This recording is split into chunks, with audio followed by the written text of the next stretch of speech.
সেদিন দুপুরবেলা আমরা চলে গেছি আমাদের মেয়ের বান্ধবীর অন্নপ্রাশনে। মেয়ের বান্ধবীর অন্নপ্রাশন কতটা স্পেশাল ব্যাপার বুঝতে পারছো। কিন্তু এইখানে এসে তুলিকা খুব লজ্জা পাচ্ছিল, বলছে প্রথমবার এসে তো আবার খেতে কেমন লজ্জা লাগছে। দেখো আমরা খেতে ভালোবাসি, খেতে এসে তার লজ্জা অত পেয়ে লাভ নেই বাপু, চুপচাপ ভিতরে যাবো, খাবো, বাড়ি চলে যাবো।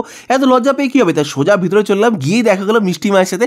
দেখো ওকে আজ কত মিষ্টি লাগছে। ওর কিন্তু আজ অন্নপ্রাশন, তোমরা সবাই ওকে একটু আশীর্বাদ করে দিও যাতে ও বড় হয়ে ওর সব ইচ্ছা পূর্ণ হয় আর খুব খুব খুব ভালো থাকে। তারপর কিন্তু কেক কাটার পালা ছিল। মিষ্টি মাকে এত ভালো লাগছে যে আমি শুধু ওর দিকেই তাকিয়েছিলাম, আর কিছু দেখছিলামই না। আর তারপর সোজা চলে আসলাম খাওয়ার টেবিলে। এখানে এসে দেখলাম মেনু কার্ডটাও কিন্তু বেশ ইউনিক আর অনেক সুন্দর সুন্দর মেনু কিন্তু এর মধ্যে রয়েছে। তুলিকা তো দেখে নিয়েছে যে খাবারে মটন আছে, তাই তাড়াতাড়ি করে লেবুটেবু আমাকে দিয়ে বলছে আর খাবার আসছে না কেন, তাড়াতাড়ি ডাকো ওদেরকে, আমার তো খিদে পেয়ে গেছে। আর এই বলতে বলতে কিন্তু চলে এসেছিলো ফিশ ফ্রাই। ফিশ ফ্রাই কার কার প্রিয় অবশ্যই কমেন্ট করে জানিও।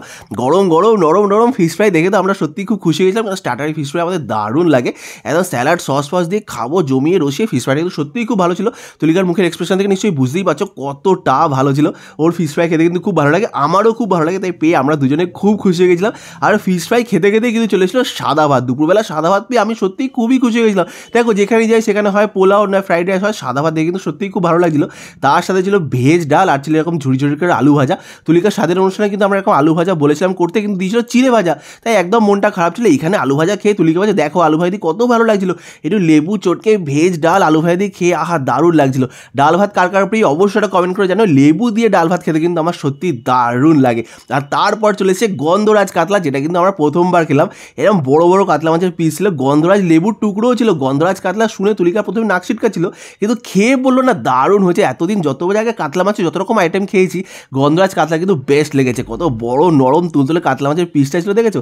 আচ্ছা গন্ধরাজ কাতলা কে কে খেয়েছো, তোমাদের কেমন লাগে অবশ্যই একটা কমেন্ট করে জানিও। তুলিকা তো খেয়ে বললো নাকি দারুণ লেগেছে, আমারও দারুণ লেগেছিল। এতটাই ভালো লেগেছিল যে আমরা কিন্তু আমাদের মেয়ের অন্নপ্রাশনে গন্ধরাজ কাতলাই করেছিলাম, সেইখানেও খেতে দারুণ হয়েছিল।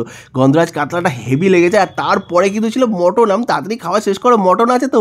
আর বলতে বলতে কিন্তু মটনও চলে এসছে, বড় বড় নরম নরম মটনের টুকরো, এত গরম গরম ছিল। তুলিকাকে প্রথমে দিয়েছে, আমাকে শেষে দিয়েছে। ঠিক আছে আপু শেষে দিক প্রথমে দিক দিলেই হলো, খাবো তো নাকি।